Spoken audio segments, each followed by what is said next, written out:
बूटपोल बाबा की खासियत यह थी कि उनकी कहानियां हमेशा अद्भुत थीं और उनमें एक अजीब सा जादू हमेशा छिपा होता था।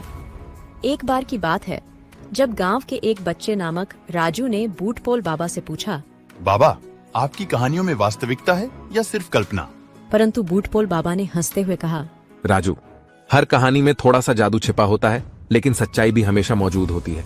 राजू की आंखों में उत्साह था और उसने कहा, तो कौन सी कहानी सच्ची है बाबा? बूटपोल बाबा ने एक चमकीली आंख मारी और शुरू किया। एक नई कहानी। एक समय की बात है, एक छोटे से गांव में एक आदमी रहता था जिसका नाम था विक्रम। वह गरीब था, लेकिन उसमें एक निरंतर आत्मविश्वास था। विक्रम का दिन आया जब उसने एक जादूगर से मिला और जादू सीखने का मन बनाया। जादूगर ने उसे एक चमत्कारी पत्थर दिया और कहा, यह पत्थर तुम्हें जो भी चाहिए वह सब कुछ पूरा करेगा, परंतु ध्यान रखो, एक ही बार में एक ही चीज मांगो। विक्रम ने हौसले से कहा, मैं अमीर बनना चाहता हूँ। और झपट कर पत्थर को फेंका। और होता है कुछ ऐसा कि गांव के छोटे से गरीब बच्चे विक्रम अचानक एक धनी आदमी बन गए।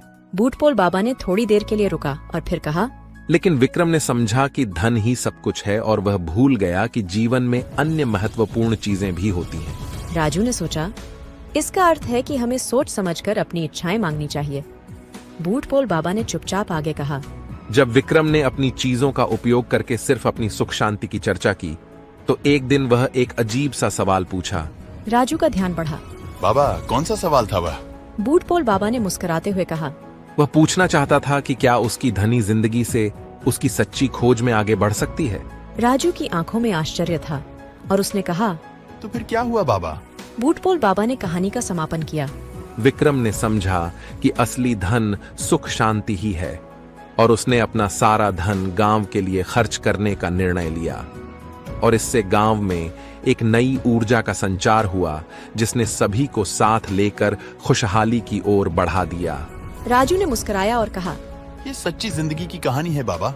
और बूटपोल बाबा ने उसे एक छोटे से चमत्कारी पत्थर की शिक्षा दी, सपनों को हकीकत में बदलने का कला। और इस प्रकार गांव के बच्चे राजू ने नई शुरुआत की और उसकी जिंदगी भी अब अद्भुत और जादुई हो गई।